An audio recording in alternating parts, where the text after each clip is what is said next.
প্রিয় দর্শক, আমাদের নিয়মিত আয়োজন ইভেল 21 রাতে আপনাদের স্বাগত জানাচ্ছি। আপনারা অনুষ্ঠানটি একই সাথে সরাসরি দেখতে পাচ্ছেন আমাদের ফেসবুক পেজ www.facebook.com/2124 অনলাইনে।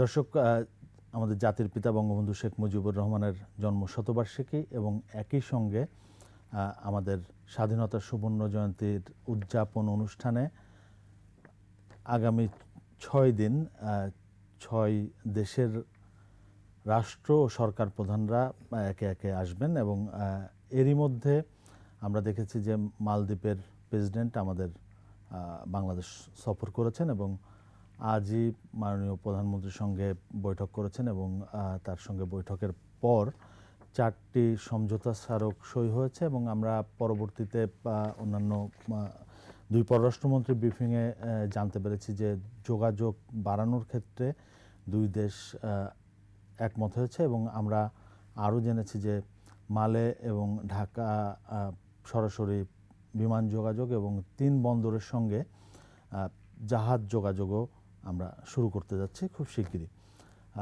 মূলত বাংলাদেশ এই আঞ্চলিক এবং উপ আঞ্চলিক যে যোগাযোগ বৃদ্ধির ক্ষেত্রে বেশ কিছুদিন ধরেই আগ্রহী এবং সেই জায়গাটিতে বাংলাদেশ নেতৃত্ব দেওয়ার চেষ্টা করছে এবং নেতৃত্ব দিচ্ছেও বটে। আমরা মূলত আজ এসব বিষয় নিয়ে আলোচনা করব। আমাদের আজকের আলোচনার বিষয় আমরা নির্ধারণ করেছি ঢাকা মালে বাণিজ্য আর যোগাযোগের নতুন দিগন্ত। আমাদের আজকের অতিথি আমাদের স্টুডিওতে আছেন সাবেক রাষ্ট্রদূত একেএম আতিকুর রহমান, আপনাকে স্বাগত জানাচ্ছি। আমাদের সঙ্গে যুক্ত আছেন সাবেক সচিব, সাংস্কৃতিক বিষয়ক মন্ত্রণালয়ের সাবেক সচিব মোহাম্মদ নাসিরউদ্দিন আহমেদ। মোহাম্মদ নাসিরউদ্দিন আহমেদ, আপনাকে স্বাগত জানাই।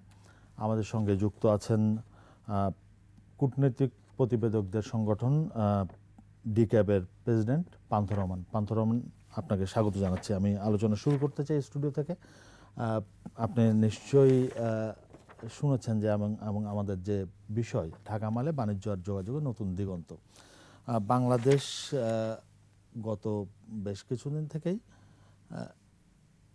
আঞ্চলিক এবং উপ আঞ্চলিক যে কানেক্টিভিটি সেটা বাড়ানোর ক্ষেত্রে আমরা বাংলাদেশ নেতৃত্ব দিতে চাই এবং সেই জায়গাটিতে কাজও শুরু করেছে।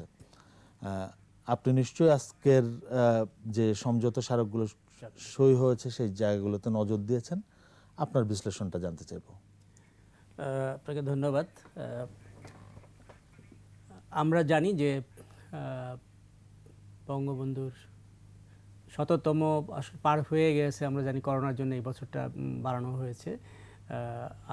গতকাল ছিল বঙ্গবন্ধুর 101তম জন্মবার্ষিকী, আর একই সাথে আমাদের 50 বছর পূর্ণ হলো স্বাধীনতার। এই উপলক্ষে ঢাকার অনেক আয়োজনই ছিল, কিন্তু সেগুলি সব করোনার জন্য সংক্ষেপ করা হয়েছে। তবু এই যে 8-10 দিন আমাদের বিশেষ করে সার্ক কান্ট্রিগুলির, যেটা আপনি বললেন, সরকার প্রধান এবং রাষ্ট্রপ্রধান ওনারা আসবেন, সম্ভবত পাকিস্তান, আফগানিস্তান ছাড়া। তো বাংলাদেশের অবস্থানটা ভৌগোলিকভাবে এমন একটা স্থানে যে কানেক্টিভিটির জন্য, বিশেষ করে এই অঞ্চলের সেটা ভুটান বলেন, নেপাল বলেন, শ্রীলঙ্কা বলেন, বা মালদ্বীপ বলেন, বা ইন্ডিয়াও বলেন, এই কানেক্টিভিটির জন্য বাংলাদেশ অত্যন্ত গুরুত্বপূর্ণ অবস্থান। মানে একই সাথে ভূ রাজনৈতিক, ভূ অর্থনৈতিক নানা দিক থেকেই বাংলাদেশ একটা গুরুত্বপূর্ণ ভৌগোলিক অবস্থানে আছে। সুতরাং বাংলাদেশকে এই কানেক্টিভিটির জন্য বাংলাদেশকে বাদ দিয়ে চলা যাবে না। সুতরাং বাংলাদেশের গুরুত্ব কতটুকু এটা আমরা এখান থেকে বুঝতে পারি তার অবস্থানগত কারণে। সুতরাং সেখানে ভারত, আপনি জানেন যে ভারত অনেকভাবে এই কানেক্টিভিটির জন্য বাংলাদেশের ব্যবহার করতেছে, বাংলাদেশ সাহায্য নিচ্ছে। বিশেষ করে কয়েকদিন আগে ফেনী নদীর উপরে কয়েকদিন আগে যেটা 2 দেশের প্রধানমন্ত্রী ভিডিও কনফারেন্সিং মাধ্যমে উদ্বোধন করলেন, সেতুতে যুক্ত হলো, সেটা যুক্ত হলো। কয়েকদিন আগে আমরা একটা রেলপথেরও উদ্বোধন করা হয়েছে। এগুলি চলছে আর কি অনেকদিন থেকেই ভারতের সাথে। তো মালদ্বীপসের সাথে নানা কারণেই আমাদের একটা অন্যতম সম্পর্ক আছে। বিশেষ করে আমি এই মুহূর্তে যেটা আমার মনে আসছে সেটা না বললেই হয়, সেটা রোহিঙ্গা ইস্যুতে দক্ষিণ এশিয়া, আমাদের এই অঞ্চলের ভিতরে রোহিঙ্গা ইস্যুতে কিন্তু বাংলাদেশকে পুরোপুরি সমর্থন মালদ্বীপস থেকে পাওয়া গেছে।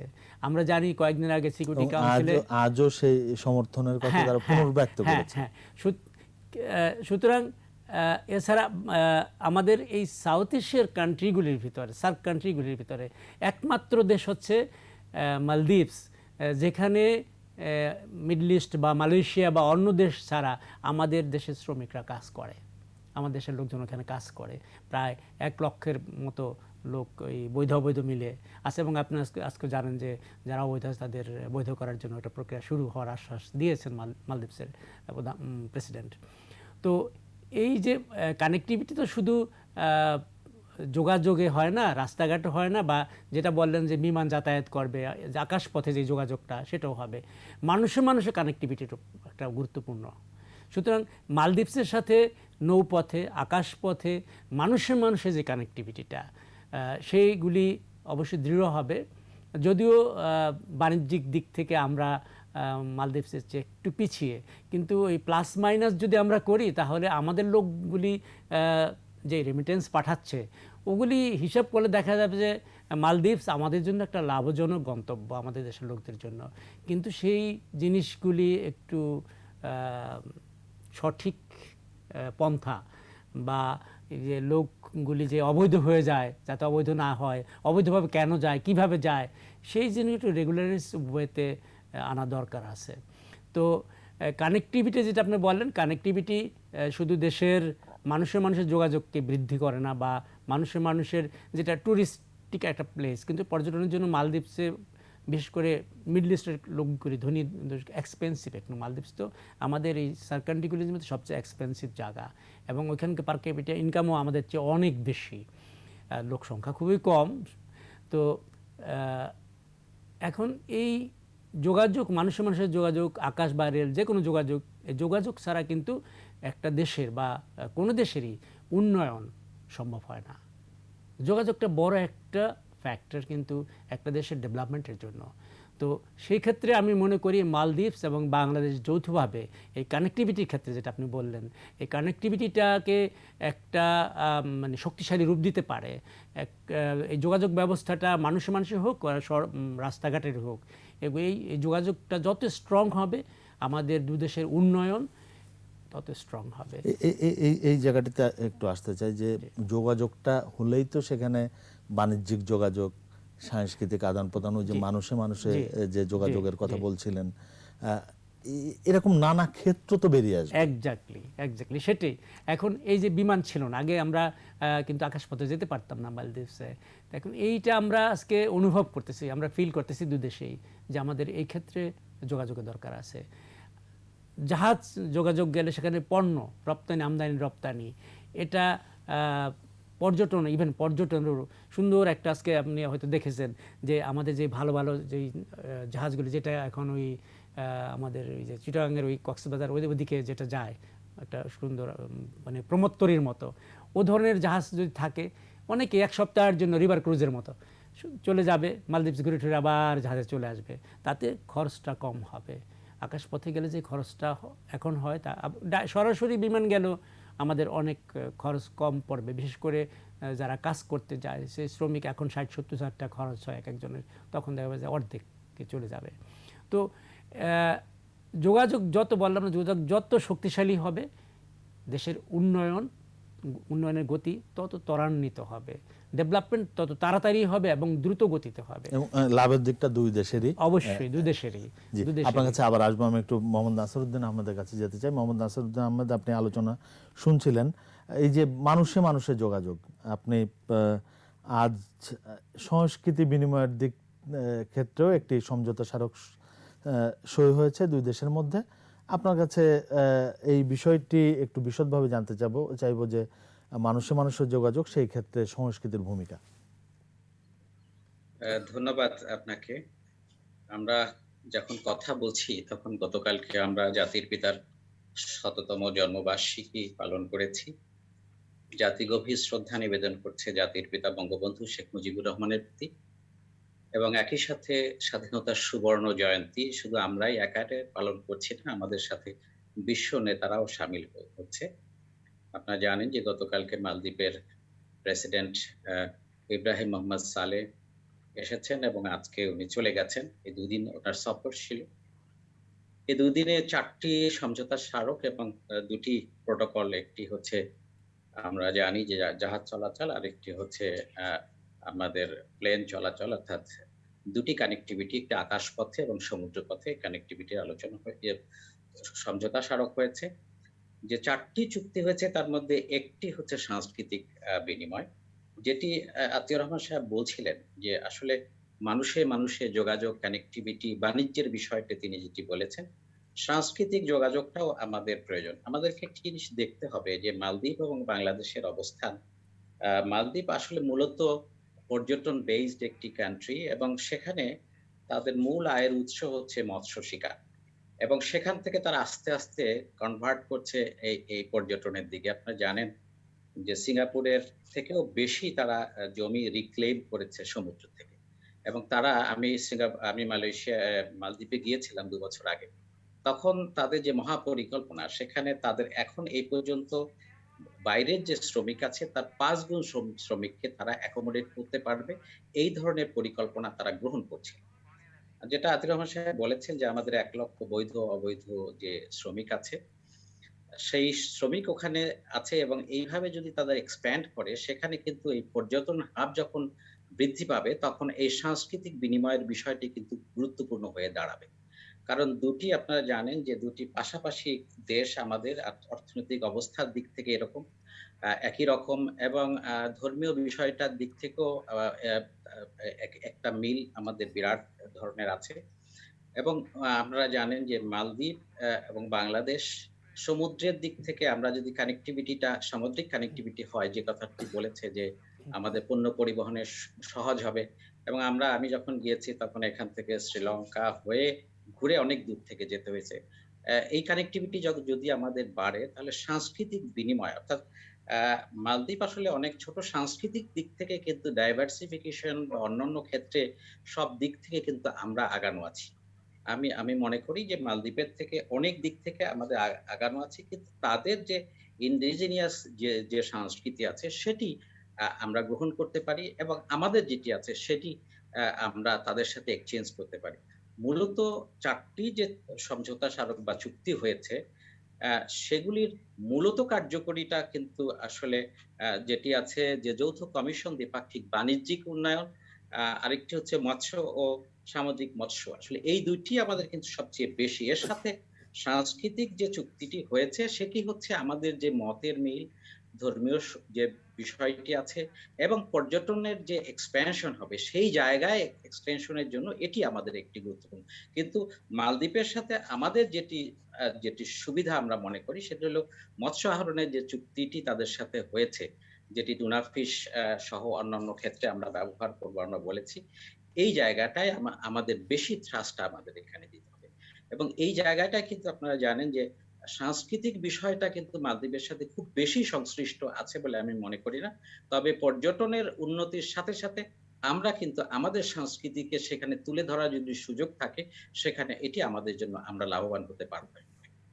জি, আমি একটু পান্থ রহমানের কাছে যেতে চাই। পান্থ রহমান, আপনি নিশ্চয়ই নজর রেখেছেন এই সফরের বিষয়ে এবং সমঝোতা স্মারক যেগুলো সই হয়েছে সেগুলো নিয়ে, এবং কাভারও নিশ্চয়ই করেছেন। আপনার কাছে আপনার বিশ্লেষণ জানতে চাইবো এবং বিশদভাবে আপনার কাছ থেকে জানতে চাইবো যে আসলে আমরা কিভাবে লাভবান হতে পারি এই যোগাযোগ বৃদ্ধির ক্ষেত্রে মালদ্বীপের সঙ্গে। শুরুতে ধন্যবাদ দেবাশিস রায় এবং এটিভিকে আমাকে যুক্ত করার জন্য। আমি যদি একটু আপনাকে পেছনের দিকে, অর্থাৎ 2 দিন আগের একটু ফিরিয়ে নিয়ে যাই। আপনি যদি দেখেন যে মালদ্বীপের প্রেসিডেন্ট, মহামান্য প্রেসিডেন্ট ইব্রাহিম মোহাম্মদ সোলি, উনি যে বিমানটিতে বা যে ক্যারিয়ারটিতে নামলেন, সেটি আপনারা খেয়াল করেছেন কিনা আমি জানি না। সেটি ছিল হচ্ছে এমিরেটস এয়ারলাইন্সের একটি ফ্লাইট। এটি খুব সিগনিফিক্যান্ট মনে হচ্ছে আজকের চুক্তি হওয়ার পর বা এমওইউ সাইন হওয়ার পর, যে যদিও এখনো পর্যন্ত সরাসরি ফ্লাইটের এমওইউ সাইন হয়নি, কিন্তু এই এমওইউ সাইন করার যে প্রক্রিয়ার মধ্যে যে কথাটি বারবার এসেছে সেটি হচ্ছে যে আঞ্চলিক যোগাযোগ, বিশেষ করে ঢাকার সাথে মালের যোগাযোগ বা বাংলাদেশের সাথে মালদ্বীপের যোগাযোগ বৃদ্ধির বিষয়টি, কানেক্টিভিটির বিষয়টি। আমার ধারণা আগে আরেকটু 2-1 দিন সময় পেলে হয়তো এই এমওইউটিও সাইন করে ফেলার হতো বলে মানে এক ধরনের তথ্য আমাদের কাছে ছিল, কিন্তু শেষ মুহূর্তে সেটি হয়নি। কিন্তু এটি খুব দ্রুতই হতে যাচ্ছে বলে আমরা জানি। এই কথাটি বলার উদ্দেশ্য এটি, যে উদাহরণ দিয়ে আমি শুরু করলাম, কারণ হচ্ছে বাংলাদেশ একটু খেয়াল করে দেখবেন যে বাংলাদেশ গত কয়েকটি বছর ধরে, বিশেষ করে 1 দশক ধরে এই দ্বিতীয় বারে যখন আওয়ামী লীগ সরকার অর্থাৎ শেখ হাসিনার সরকার ক্ষমতায় এসেছে, মাননীয় প্রধানমন্ত্রী হিসেবে তিনি দায়িত্ব নিয়েছেন, তখন থেকে উনি একটি বিষয়ে খুব খুব গুরুত্ব দিয়েছেন, সেটি হচ্ছে কানেক্টিভিটি। একটু খেয়াল করে দেখেন যে বাংলাদেশের চারপাশে যে ইন্ডিয়ার যতগুলো অঞ্চল আছে, যেখান দিয়ে বর্ডার আছে, যেখান দিয়ে রাস্তা আছে, যেখান দিয়ে রাস্তা নেই, সেইখানে নতুন করে রাস্তা করে কানেক্টিভিটি করার চেষ্টা করা হচ্ছে। এবং সেটি শুধুমাত্র ইন্ডিয়ার চাওয়া বিষয়টি এরকমও না, সেটি বাংলাদেশেরও চাওয়া ছিল। বাংলাদেশের পক্ষ থেকে বলা হয়েছিল যেন পণ্য পরিবহন এবং মানুষের যে যাতায়াত, মানুষের যে সম্পর্ক, সেই সম্পর্কটির কারণে এই অঞ্চলগুলো অর্থাৎ এই পুরো বর্ডারের যতগুলো জায়গা দিয়ে সম্ভব যোগাযোগ বৃদ্ধি করার চেষ্টা করা। একই সাথে আপনি একটু খেয়াল করে দেখবেন যে আমরা BBIN সম্পর্কে একটি ধারণা নিশ্চয়ই আমাদের সবাই আছে, যে বাংলাদেশ, ভুটান, ইন্ডিয়া, নেপালকে নিয়ে একটি জোট করার চেষ্টা করা হচ্ছে। এই জোটটাও আসলে কানেক্টিভিটির উপর বেস করে, অর্থাৎ এই অঞ্চলের মধ্যে অর্থাৎ 4টি দেশের মধ্যে যেন কোন রকম কি বলে বাধা ছাড়াই এই 4টি দেশের মধ্যে যান চলাচল করতে পারে। যদিও সেই বিষয়টি নানা কারণে এখন একটু স্লো হয়ে আছে, বাট আমরা যতদূর জানি এটি আবার স্পিড আপ হয়েছে। আবার দেখেন যে দ্বিপাক্ষিক অর্থাৎ ভুটানের সাথে বাংলাদেশ, নেপালের সাথে বাংলাদেশ, ভারতের সাথে বাংলাদেশ, এবার দেখলাম যে খুবই জোর দিয়ে কথা বলা হচ্ছে মালদ্বীপের সাথে বাংলাদেশের কানেক্টিভিটি কথা কেন এত জোর দিয়ে বলা হচ্ছে এবং কেন মাননীয় প্রধানমন্ত্রী শেখ হাসিনার সরকার কানেক্টিভিটিকে খুব জোর দিচ্ছেন, আপনার কিছুক্ষণ আগে আমাদের দুজন বিশেষজ্ঞ মতামত আপনারা শুনেছেন। সবচেয়ে বড় যে জিনিসটি সেটি হচ্ছে যে বাংলাদেশের বাজার, বাংলাদেশ চাইছে তাদের বাজারটাকে আরো বড় করতে। অর্থাৎ মাননীয় প্রধানমন্ত্রী প্রায় সময় বলে থাকেন যে প্রথম কাজটি হবে হচ্ছে দেশের আমাদের একটা বড় বাজার আছে সেই বাজারটিকে ধরা, তারপরের কাজটি হবে দেশের কাছের সবচেয়ে অর্থাৎ পাশের দেশগুলোতে তাদের বাজারগুলো ধরা, কারণ এখানেও বড় একটা বাজার আছে সেই বাজারগুলো ধরা, এবং তারপর আস্তে আস্তে বাইরে যাওয়া। যে কারণেই কানেক্টিভিটির প্রতি বাংলাদেশ সরকারের অর্থাৎ বর্তমান সরকারের এত গুরুত্ব দেয়া, এবং এই কথাটি আমরা মাননীয় প্রধানমন্ত্রীর মুখ থেকে প্রায় সময় শুনে থাকি।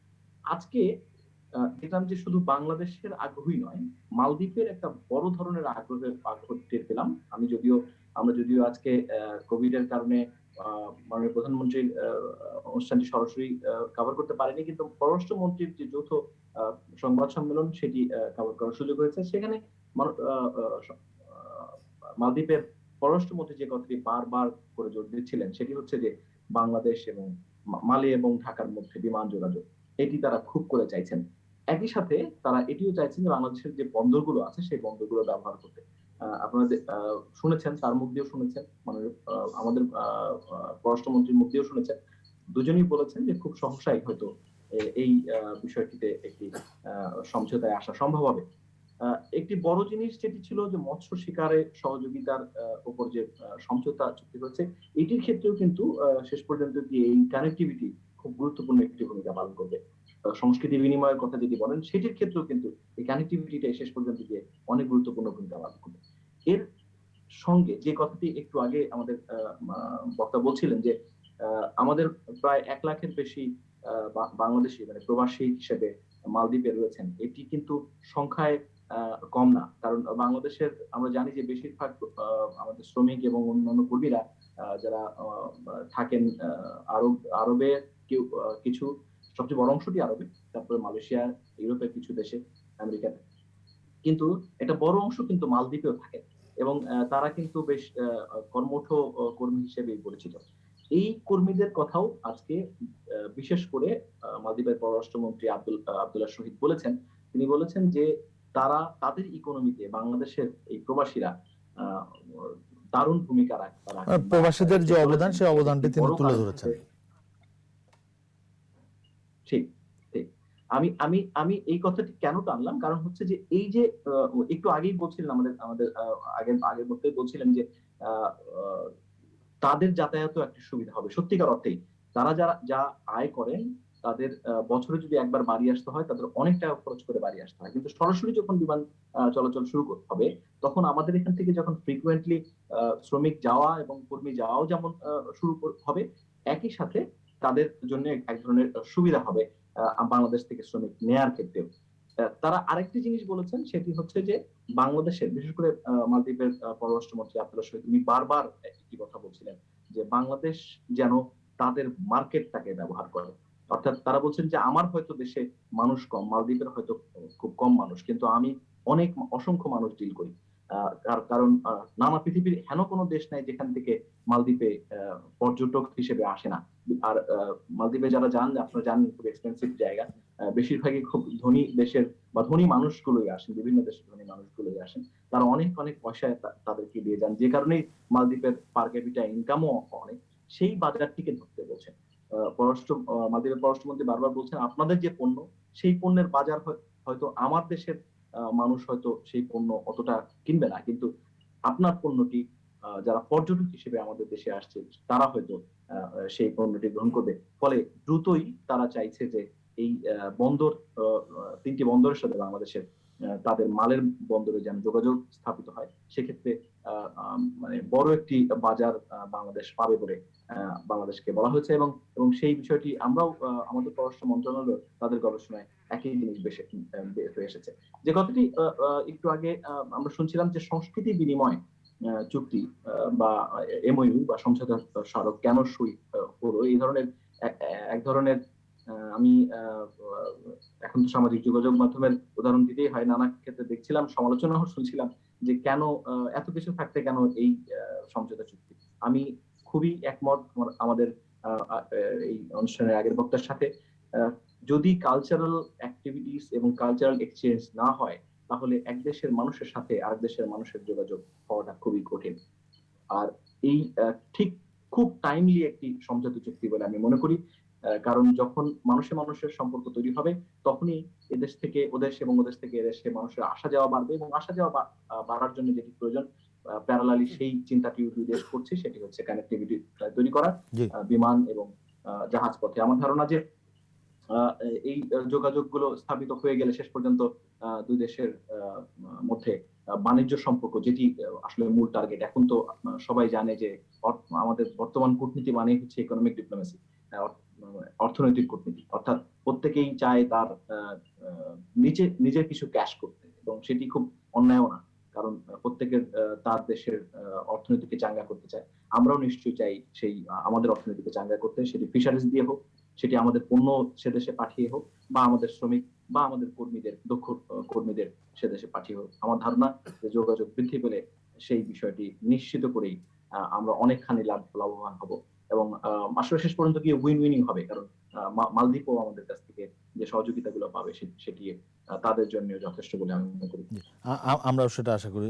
জনাব এ কে এম আতিকুর রহমান, আমরা বিরতির আগে আপনার কাছে একটু ছোট্ট করে জেনে নিতে চাই যে এই যে সমঝোতা স্মারকগুলো সই হলো এবং এর বাইরে আমরা যে আলোচনাগুলো শুনলাম যে পর্যটন, ওষুধ শিল্প, এরপরে এই যে কানেক্টিভিটির ক্ষেত্রে আরও যে যোগাযোগটা বাণিজ্যিক যে সম্ভাবনা উকি দিচ্ছে, সেই জায়গাটিতে আমাদের লাভের জায়গাটা যদি আপনি বিশ্লেষণ করেন। আমি আপনার প্রশ্নের উত্তর যাওয়ার আগে একটা ঘটনা না বলে পারছি না। সেটা হচ্ছে আমি ভুটানে যখন রাষ্ট্রদূত ছিলাম তখন দেখেছি যে ওখানে যারা বিদেশি শ্রমিক কাজ করে সবই ভারতীয়। আমাদের দেশের কোনো শ্রমিক ওখানে কাজ করে না, দুই একজন আছে যেটা একটু উচ্চ ধরনের বেতন চাকরি করে, বিশেষ করে টেলিকমিউনিকেশন সেক্টরে দুই চারজন বাংলাদেশে আছে। তো সেই হিসেবে মালদ্বীপস একমাত্র দেশ, আমি আগেও বলছিলাম যে সাউথ এশিয়ান কান্ট্রিগুলির মধ্যে যেখানে আমাদের দেশের লোকজন যে কাজ করে, উল্লেখযোগ্য সংখ্যক বাংলাদেশে, যেটা মিডল ইস্ট বা মালয়েশিয়া ছাড়া অন্য দেশে এত সংখ্যক নেই যেটা এখানে আছে। আর সব দেশ থেকে কিন্তু আমরা লোক বিদেশে পাঠাই, ভারত পাঠায়, শ্রীলঙ্কা পাঠায়, নেপাল পাঠায়, পাকিস্তান পাঠায়, আমরা পাঠাই। একমাত্র ভুটান আর মালদ্বীপসেই বিদেশে কোনো শ্রমিক পাঠায় না, ওরা আরও আনে। তো যে কথা আমি বলছিলাম যে সার্ক কান্ট্রিগুলির ভিতরে যদি কোনো ভিজিটার এসে যায়, ভুটানে ভিজিট করতে যায়, তাদের কোনো রেস্ট্রিকশন নাই, মানে নাম্বারের। ওদের কিন্তু ভিজিটর অ্যালাউ করবে, বছরে একটা সুনির্দিষ্ট সংখ্যা আছে, তার বেশি বিদেশি কোনো পর্যটক ওরা ঢুকতে দেয় না, যাতে ওদের সমাজটা উপরে বিরূপ কোনো প্রভাব না পড়ে, সামাজিক কাঠামোটা ক্ষতিগ্রস্ত না হয়, ওদের সংস্কৃতি ক্ষতিগ্রস্ত না হয়। এই জন্য ওরা খুব লিমিটেড করে, এবং পার ডে একটা ফি আছে, থাকতে হলে বিদেশি পর্যটকদের $40 $50 একটা ফি আছে, দিতে হবে আপনাকে যেতে হলে।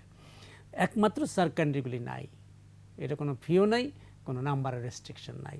ঠিক একইভাবে যে সেক্টরটা আমি এখানে বলতে চাই সেটা হচ্ছে শিক্ষা, এডুকেশন সেক্টরটা।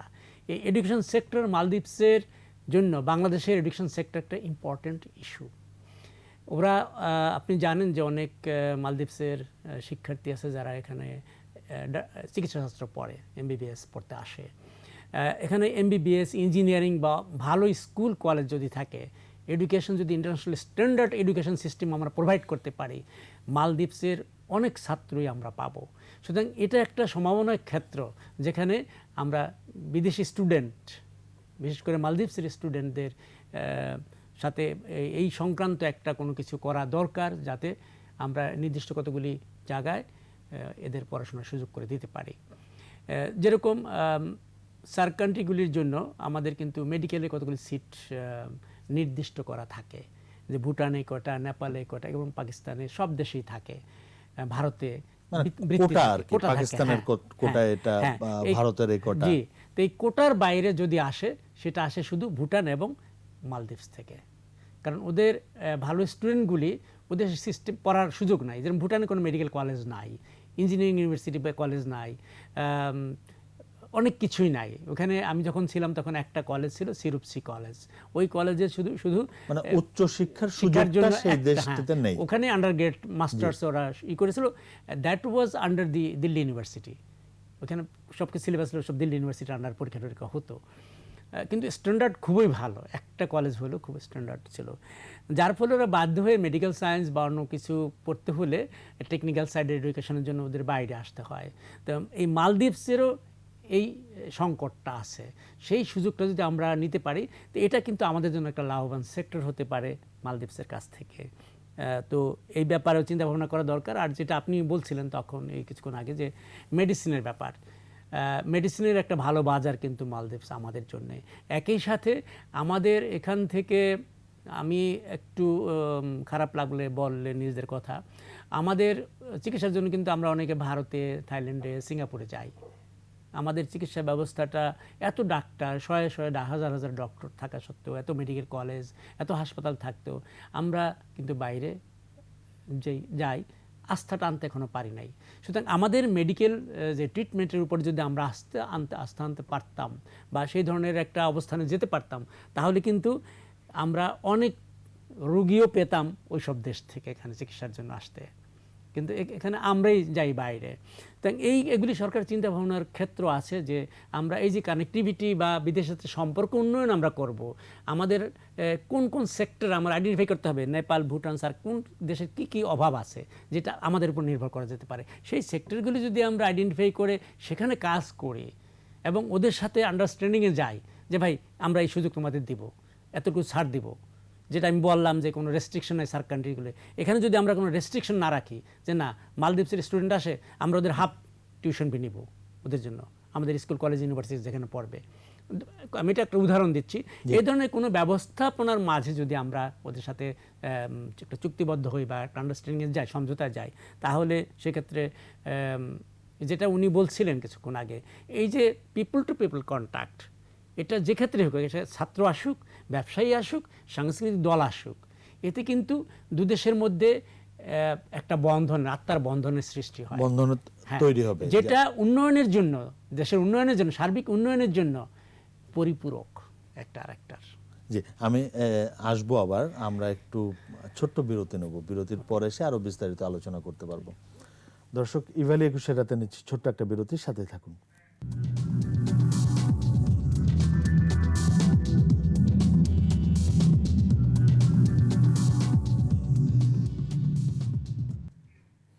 দর্শক, ইভেল 21 রাতে আবারও স্বাগত জানাচ্ছি। আমাদের আজকের আলোচনার বিষয় ঢাকা মালে বাণিজ্য আর যোগাযোগের নতুন দিগন্ত। আমরা আবারও আলোচনায় ফিরব। একে মাতিকুর রহমান, আপনি যে জায়গাটি থেকে শেষ করেছিলেন সেই জায়গাটি থেকে আবার শুরু করতে চাই। এই যে আমাদের লাভের জায়গাটি, দুই দেশের লাভের জায়গাটি নিয়ে আপনি আলোচনা করছিলেন, আর সেই সঙ্গে আমি একটু যোগ করতে চাই আপনার কাছে যে এখন সার্ক অনেকটাই অকার্যকর। সেই জায়গাটিতে বাংলাদেশ আবারও একটি নেতৃত্বের জায়গায়, এই যে কানেক্টিভিটির জায়গাটিতে আমরা বলছিলাম যে আঞ্চলিক উপ আঞ্চলিক কানেক্টিভিটি তৈরিতে আমরা চাই সেটা, এবং সেই কাজটি আমাদের মাননীয় প্রধানমন্ত্রীর নেতৃত্বে সেই চেষ্টাটি আমাদের চলছে। এবং আমাদের জাতির পিতা বঙ্গবন্ধু শেখ মুজিবুর রহমান যে পররাষ্ট্রনীতি, যে সবার সঙ্গে বন্ধুত্ব, কারোর সঙ্গে শত্রুতা বা বৈরিতা নয়, সেই পররাষ্ট্রনীতিতেই আমরা এগিয়ে চলেছি। সেই কারণেই এই লিডারশিপের জায়গাটি আমরা নিতে চাই। এই জায়গাটিতে আপনার বিশ্লেষণ একটু শুনবো। আমি যেটা ওখানে শেষ করার সময় বলেছিলাম যে শিক্ষাক্ষেত্রে আমাদের একটা বোঝাপড়া করতে হবে মালদ্বীপসের সাথে, যেখানে আমরা মালদ্বীপসের স্টুডেন্টদের কী করতে পারি, আমাদের কি ক্যাপাসিটি আছে এবং আমরা কতটুকু সুযোগ সুবিধা দিতে পারি। এটা একটা বড় এবং ইম্পর্টেন্ট একটা সেক্টর ইস্যু। যেরকম এখন ভুটানের যে প্রাইম মিনিস্টার, সে কিন্তু বাংলাদেশে ময়মনসিংহ মেডিকেল কলেজ থেকে পাশ করা। তো এই যে একটা টান লিডারশিপের, ওদের প্রাইম মিনিস্টারের বাংলাদেশের ভিতরে একটা সফট কর্নার থাকবে এই জন্যে। সুতরাং আজকে মালদ্বীপসে যদি আমাদের 500 বা 5000 স্টুডেন্ট বাংলাদেশে পড়াশোনা করা থাকে, তাহলে মালদ্বীপসটার অনেক কিছুই মালদ্বীপসে আমাদের সহজ হয়ে যায়, কাজকর্ম করা, সম্পর্কের উন্নয়নটা সহজ হয়। তো এটা একটা, এখানে একটা ডিপ্লোমেসি, কিন্তু এখানেও একটা কূটনীতি আছে। তো এই জিনিসগুলি দেখতে হবে, বিশেষ করে হায়ার ট্রেনিং। অনেক ক্ষেত্রে আছে যেখানে আমরা প্রশিক্ষণ দিতে পারি ভুটানের মালদ্বীপসের লোকজনদের। তারপর যেটা আমি বলেছিলাম যে মেডিসিন, আপনি কৃষির কথা বলছিলেন। হ্যাঁ, কৃষির কথা বলেছিলাম যে কৃষি সেক্টরটা, ওখানে যে বাংলাদেশি আমাদের কর্মী আছে যারা কাজকর্ম করে, মাইগ্রেন্ট ওয়ার্কার্সরা, এরা আছে। আর কৃষিক্ষেত্রে আমাদের অনেক অর্জন আছে, ক্ষেত্রে সুনাম আছে পৃথিবীতে।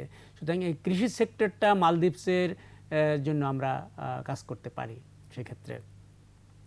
আর আপনি যেটা বলছিলেন যে সার্কের ব্যাপারে, হ্যাঁ, সার্কের এখন অকার্যকর, হ্যাঁ, যে যত কার্যকারিতা যতটুকু থাকার কথা বা আশা করেছিলাম আমরা, বা এটা সৃষ্টির শুরুতে যেই স্বপ্ন দেখা হয়েছিল, হয়তো তার অনেক কিছুই হয়নি। এটা না হওয়ার পিছনে কারণ আছে, সেটা আপনিও জানেন এবং সার্ক কান্ট্রির সব লিডারই জানে যে পাকিস্তান এবং ভারতের সাথে যে সম্পর্কটা, বাইলেটারাল সম্পর্ক, সেই সম্পর্কটার জন্যে কিন্তু সার্ক আজকে ক্ষতিগ্রস্ত সবচেয়ে বেশি, আমার মতে, যেটা আমি মনে করি। আজকে কোনো কিছু করেন যেটা পাকিস্তান, আমি ওই জায়গাটিতে যেতে যাচ্ছি না, আমি একটু প্রসঙ্গে থাকতে যাচ্ছি যে সার্ক যেহেতু অকার্যকর, বাংলাদেশ এখন এই যে কানেক্টিভিটি, আঞ্চলিক উপ আঞ্চলিক কানেক্টিভিটির জায়গাটিতে বাংলাদেশ সেই নেতৃত্বের জায়গা নিতে চায়, এবং মাননীয় প্রধানমন্ত্রীর নেতৃত্বে সেই জায়গাটিতে আমরা এগোচ্ছে। এবং জাতির পিতার যে পররাষ্ট্রনীতি, সেই পররাষ্ট্রনীতি সবার সঙ্গে বন্ধুত্ব, কারোর সঙ্গে বৈরিতা নয়, সেই জায়গাটিতে আমরা এগিয়ে যাচ্ছি। এই জায়গাটিতে আপনার কথা একটু এখানে আসছি যে আমরা পাকিস্তানকে বাদ দিলে সার্কের যে কান্ট্রিগুলি আছে আমাদের প্রতিবেশী, বিশেষ করে ভুটান, নেপাল বা পাকিস্তান বাদ দিয়ে ভারত, এই 3টা কান্ট্রি আমরা ধরি, ওদিকে না ধরে। আর শ্রীলঙ্কা যদিও একটু আইসোলেটেড আমাদের থেকে, একটু সমুদ্রের ওইখানে মালদ্বীপসও, তারপরও সেটা অন্য পথে কানেক্টিভিটিটা আমাদের আসে। আর এখানে যেটা আমি প্রথমেই বলেছিলাম যে বাংলাদেশের একটা লিডিং রোলটা নেওয়ার মতো ভৌগোলিকভাবেই বাংলাদেশের অবস্থান আছে। ভারত সবচেয়ে বড় দেশ এর ভিতরে, ভারতের কিন্তু একটা দায়িত্ব আছে। আমরা যেটা দেখি যে যারা বড় মানুষ, আপনার ফ্যামিলি যদি বড় হন, তার কিন্তু একটু স্যাক্রিফাইসের টেন্ডেন্সি থাকা উচিত। তা আমি মনে করি এই ক্ষেত্রে ভারতের অনেক কিছু স্যাক্রিফাইস করা উচিত, তার ছোট দেশগুলি নিয়ে, ভাই ব্রাদার নিয়ে, ভাই যারা প্রতিবেশী আছে, এদিনে উপরে ওঠার জন্যে। এখানে সবার কথা শুনতে হবে ভারতকে, এবং তার সমাধানের জন্য এগিয়ে আসতে হবে সবচেয়ে আগে ভারত। আজকে আমাদের যে সমস্যা, আমি যাচ্ছি না তিস্তা নদীর এই শেয়ারিংয়ের ব্যাপারে, এখানে কিন্তু ভারতকে এগিয়ে আসা উচিত আমাদের জন্য। আমাদের যে বন্ধনটা 71 সালে ভারতের সাথে হয়েছিল, সেই বন্ধনের জন্য ভারতকে আমরা কোনোদিন ভুলতে পারবো না, কোনোদিনও না।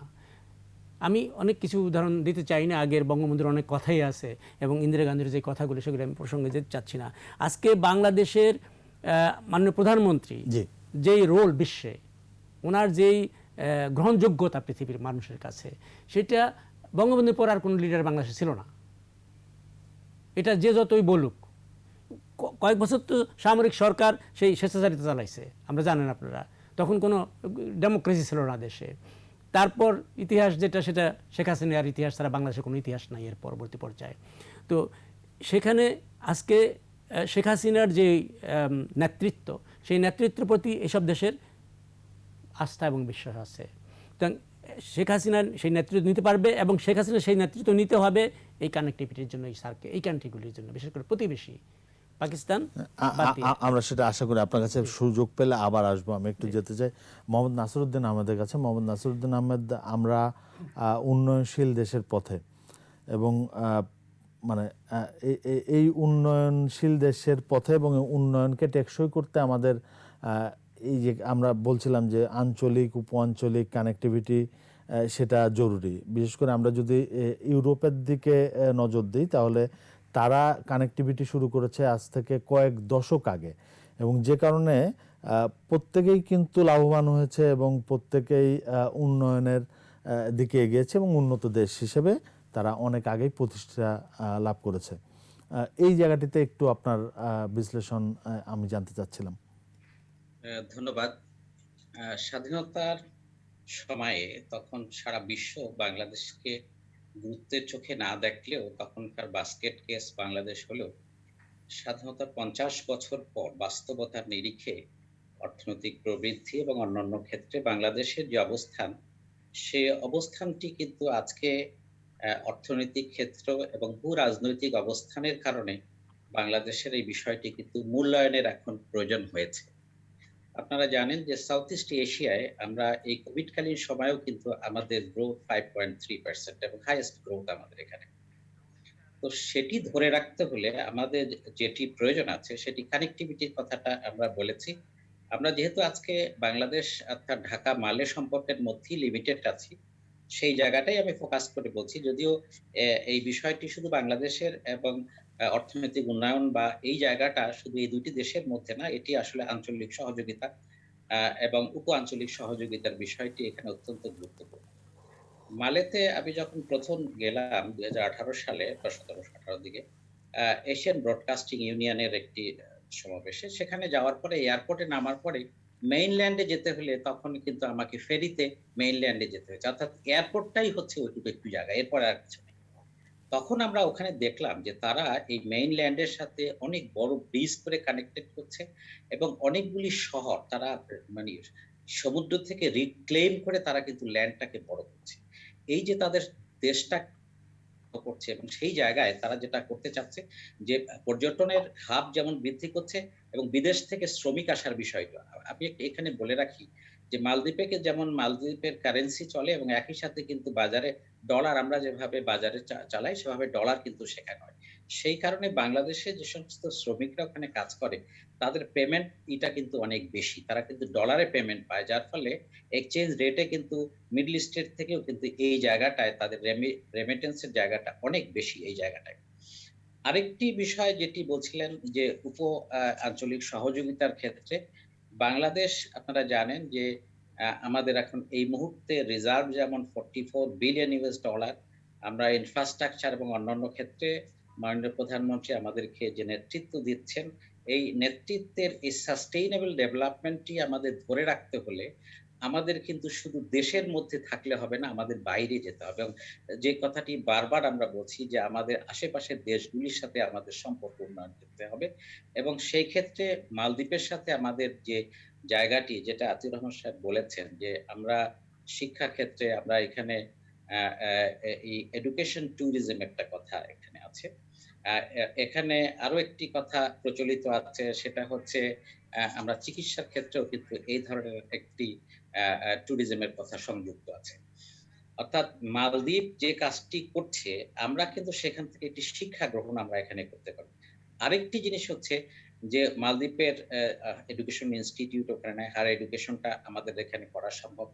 চিকিৎসার যে সুবিধা যে বাংলাদেশে আছে এই মুহূর্তে যেভাবে ডেভেলপ করতেছে, আস্থার জায়গাটা যদি আমরা ফিরিয়ে আনতে পারি বা সেই আস্থাটা যদি আমরা তৈরি করতে পারি, তাহলে কিন্তু চিকিৎসার একটি বিরাট সুযোগ সুবিধা বাংলাদেশে এখানে করা সম্ভব।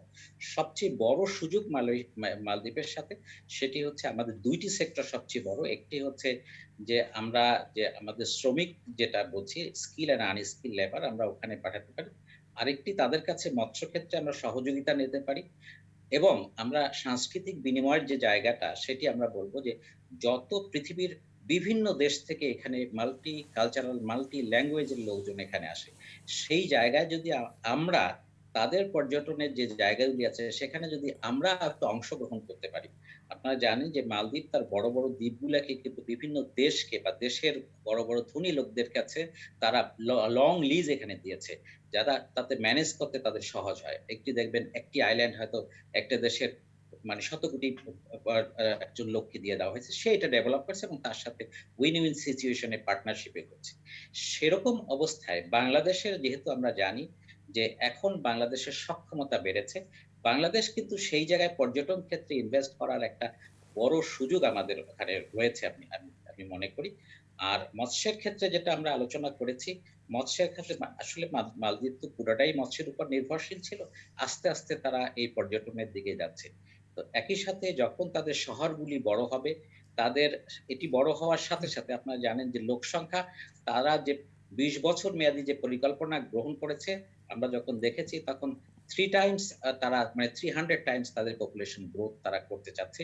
Not only from their internal growth, এটা এক্সটার্নাল গ্রোথও তারা করতে চাচ্ছে। তো সেই যে তাদের যে উন্নয়ন কার্যক্রম বা তাদের যে এক্সপ্যানশন যেটা আছে, সেই জায়গাকে টার্গেট করে যদি আমরা যাই তাহলে কিন্তু জি। আর কৃষিক্ষেত্রে যেটি বলেছেন, কৃষিক্ষেত্রে মালদ্বীপের জায়গা কম। কৃষিক্ষেত্রে এক্সপেনশন কম। কিন্তু নতুন, নতুন শহর যেগুলি হচ্ছে সেই জায়গায় হয়তো সুযোগ আছে। কৃষির সেক্টরটাকে কিন্তু ওইভাবে এক্সপ্যান্ড করা যাবে না। কারণ আমরা বললাম যে এয়ারপোর্টটাই করা হয়েছে একটি দ্বীপের মধ্যে। এই জায়গায় কৃষির শ্রমিক আমরা পাঠাতে পারি। কিন্তু সেটা ওইভাবে এক্সটেনশন হবে না। আমরা কৃষি শ্রমিক আমরা ওখানে পাঠাতে পারি। এবং আমাদের যে আ আ যারা শ্রমিকরা ওখানে কাজ করে সবাই কিন্তু খুব আমরা জানি যে মালদ্বীপের প্রশংসা অর্জন করছে। সবাই ডেডিকেটেডলি কাজ করে। তাদের সাথে আজকাল মনে করি এবং যেহেতু তারা ওয়েল পেইড, তারা ডলারে পেমেন্ট পায়, তারা কিন্তু ওদিক থেকে একটা ভালো স্যাটিসফ্যাকশন নিয়ে আসছে। এবং এইখানে যদি আমাদের সরাসরি বিমান যোগাযোগ এবং জাহাজের যোগাযোগটা হয়, যেমন তাদের আসা যাওয়ার সুবিধাটা হবে। একই সাথে মালদ্বীপের থেকেও আমরা আমাদের যেহেতু তাদের লোক সংখ্যা কম, ওখান থেকে কিন্তু আমরা পর্যটক পাওয়ার কোনো সম্ভাবনা নাই। ওখান থেকে যেটি আমাদের আতিউর রহমান সাহেব একেবারে কারেক্টলি বলেছে যে স্টুডেন্ট ওখান থেকে পাবো এবং চিকিৎসার যদি আস্থা অর্জন করতে পারি, তাহলে জি। কিন্তু আমরা একটি বড় ক্ষেত্রে পাবো এবং সাংস্কৃতিক যোগাযোগটা ওখানে হয়, তাহলে বিদেশি পর্যটকরা যখন আসে, সেই জায়গায় কিন্তু আমাদের সাংস্কৃতিক বিকাশের একটি সুযোগ ওখানে থাকবে। জি, ধন্যবাদ। নিশ্চয়ই আমরা সেই সুযোগগুলো গ্রহণ করব এবং আরো সামনের দিকে এগিয়ে যাব। আমি একটু পান্থ রহমানের কাছে যেতে চাই। পান্থ রহমান, আপনি দীর্ঘদিন ধরেই পররাষ্ট্র মন্ত্রণালয়ের দিকে নজর রাখেন এবং খোঁজ খবর আপনার কাছে আছে। এই যে আমরা আলোচনা করছিলাম যে আঞ্চলিক উপ-আঞ্চলিক যে কানেক্টিভিটি, এই জায়গাটিতে বাংলাদেশ একটি লিডারশিপের জায়গাটি নিতে চায় এবং নেতৃত্ব দিতে চায়। সেই ক্ষেত্রে আমাদের পররাষ্ট্র মন্ত্রণালয়ের ফোকাসটা আসলে কতটা, আপনার বিশ্লেষণ একটু জানবো। আরো একবার ধন্যবাদ দেবাশিস রায়, আজকের আপনার সুন্দর উপস্থাপনার জন্য। আপনি যে জায়গাটি আমাকে প্রশ্ন দিয়ে শুরু করলেন, সেই জায়গাটি আমি একটু আসার আগে আমি ছোট্ট একটি উদাহরণ দিই। আমি যা যা যে সেলুনটিতে বসি, আমি জানি না উদাহরণটি কেমন লাগবে। সেই সেলুনের যিনি মালিক এবং নিজেও কাজ করে, তিনি একসময় মালদ্বীপে থাকতেন। একসময় মানে আজ থেকে ৩ বছর আগে মালদ্বীপে থাকতেন। তিনি তার অভিজ্ঞতা মালদ্বীপের প্রেসিডেন্ট যখন আসছিলেন আমার সঙ্গে শেয়ার করছিলেন। তিনি বলছিলেন যে একটু আগে আমাদের নাসিরউদ্দিন আহমেদ সাহেব যদি বলছিলেন যে তারা ডলারে পেমেন্ট দেয়। আমার সেই ভদ্রলোক আমার সাথে শেয়ার করছিলেন যে তিনি মালদ্বীপে যখন ছিলেন তখন তিনি কি ধরনের আয় করতেন। সেই আয়টি এরকম: মালদ্বীপে যেতে হলে ওখানে নিয়ম হচ্ছে যে প্রতিষ্ঠানটি কর্মী নেবেন, সেই প্রতিষ্ঠানটিকে তার থাকা এবং খাওয়ার দায়িত্ব নিতে হবে। মানে যাই হোক, যত টাকা বেতনই হোক, থাকা এবং খাওয়ার যে দায়িত্বটি সেটি তাকে নিতে হবে এবং তাকে আহ, এটি এনশিওর করতে হবে এবং প্রত্যেক মাসে রিপোর্ট করতে হবে যে হ্যাঁ এই ভদ্রলোক, তার কোনো থাকা খাওয়া নিয়ে কোনো কমপ্লেন নেই। Number one. নাম্বার টু হচ্ছে সেখানে ডলারের, যেটি বলছেন ডলারের পেমেন্ট হয়, এক্সচেঞ্জ রেট অনুসারে অনেক অর্থ তারা পেয়ে থাকেন। থার্ড হচ্ছে ওখানে একটি বড় ধরনের ইনকাম আছে, সেটি হচ্ছে সার্ভিস চার্জ। যেহেতু ওটি পর্যটন কেন্দ্রিক একটি দেশ, ফলে সার্ভিস চার্জ শব্দটি খুব কমন তাদের দেশে। যে কোনো কাজের ক্ষেত্রে তাদের একটা সার্ভিস চার্জ বলে একটা ব্যাপার আছে, যেটি তাদের বেতনের 2-3 গুণ হয়ে যায়। এর সঙ্গে আছে টিপস, যেটি মিলিয়ে এত মানে আয়ের পরিমাণটা এত যে একজন খুবই যদি খুব দক্ষ মানুষ ওই দেশে যান, সেই দেশ থেকে তার পক্ষে অনেকটা অর্থ ইনকাম করা সম্ভব। এই পথটি বাংলাদেশ কিন্তু এই বিষয়টি বাংলাদেশ কিন্তু জানে। আপনি যেটি বলছিলেন, এবার ওই জায়গায় আসি। পররাষ্ট্র মন্ত্রণালয় ওই বিষয়গুলো জানে বলেই বারবার গত 2-3 বছর ধরে মালদ্বীপের সরকারকে বলা হচ্ছে যে আমাদের যে প্রবাসীরা একটি সিঙ্গেল ফ্লাইটে গিয়ে ওখানে গিয়ে অবৈধ হয়ে গিয়েছেন, কাজের জন্যই গিয়েছেন তারা, তাদেরকে যেন বৈধ করে দেওয়া হয়। তাহলে সেই সংখ্যাটা হয়তো আমরা আনুষ্ঠানিকভাবে আরো বেশি বলতে পারবো। কারণ আমরা জানি যে মালদ্বীপে আমরা যে সংখ্যাটি বলি সেটি হচ্ছে কি বলে সরকারি সংখ্যা, সেটি হচ্ছে বৈধ সংখ্যা, যেটি আমাদের বলতে হয় বা যেটি আমরা বলি। বাট এই সংখ্যাটি হয়তো আরো কিছু বেশি। যারা অবৈধ হিসেবে আছেন, বৈধ হয়ে গেলে সেই সংখ্যাটি হয়তো অনেক বেড়ে যাবে। এবার আসি আপনার টু দা পয়েন্ট, আপনার আনসারে। সেটি হচ্ছে যে পররাষ্ট্র মন্ত্রণালয় কূটনীতি দেখভাল করে একটি দেশের, বাংলাদেশের পররাষ্ট্র মন্ত্রণালয় তাই। কিন্তু আমার কাছে কেন যেন মনে হয়, একটু না বলে পারছি না, বাংলাদেশের সবচেয়ে প্রধান কূটনীতিক যিনি, তিনি মাননীয় প্রধানমন্ত্রী শেখ হাসিনা, তার কূটনীতি আমরা গত 10 বছর বা 1 দশক ধরে যদি একটু খেয়াল করি, তাহলে দেখবেন যে প্রত্যেকবার মানে বছরে একবার বাংলাদেশের বিভিন্ন দেশে থাকা বাংলাদেশের রাষ্ট্রদূতদের সঙ্গে তিনি মত বিনিময় করে থাকেন। সেটি কখনো ইন পার্সন, কখনো অনলাইন, নানাভাবে তিনি এটি করে থাকেন। আর বিভিন্ন দেশে গেলে, বিশেষ করে ইউরোপে গেলে ইউরোপের সব রাষ্ট্রদূতকে এক জায়গায় নিয়ে আসা, নর্থ আমেরিকাতে গেলে তাদের সব রাষ্ট্রদূতকে এক জায়গায় নিয়ে এসে বসা, এই কাজগুলো তিনি করেন। এই কারণেই তিনি স্টাডি করতে চান যে অর্থনৈতিক উন্নয়নের জন্য এই দেশগুলোতে আমাদের যে মিশনগুলো আছেন, সেই মিশন প্রধানরা বা মিশনের কর্মকর্তা কর্মচারীরা আর কি কি অবদান রাখতে পারে, বা তাদের মাথায় কোনো ধরনের আইডিয়া আছে কিনা যে আর কোন কোন খাতে আমরা আমাদের এক্সপ্লোর করতে পারি, আমাদের জায়গাগুলো এক্সপ্লোর করতে পারি। আমরা শেষ দিকে পান্থ রহমান, আপনি যদি সংক্ষিপ্ত করে নিয়ে আসেন।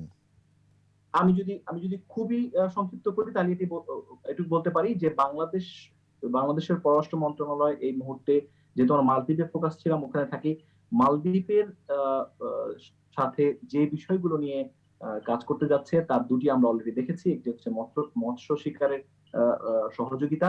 এর বড় কারণ হচ্ছে মালদ্বীপ একটি বড় মানে খুব এক্সপার্টিস লেভেলের মৎস্য আহরণে, তারা এক্সপার্টিস লেভেলের। আর আপনারা জানেন যে আমাদের একটা বড় সমুদ্র সীমা আছে এই মুহূর্তে, আমরা মিয়ানমার এবং ভারতের কাছ থেকে পেয়েছি, সেখানে সহযোগিতা এবং এই যে কানেক্টিভিটি, সেই কানেক্টিভিটির প্রয়োজন এক্ষেত্রে, যেন বাংলাদেশের প্রত্যেকটি মানে যারা প্রবাসী হতে চান, মালদ্বীপে যেতে চান শ্রমিক হিসেবে বা দক্ষ কর্মী হিসেবে, তারা যেন সহসা যেতে পারেন এবং একই সাথে মালদ্বীপের বাজারটা যেন আমরা ধরতে পারি।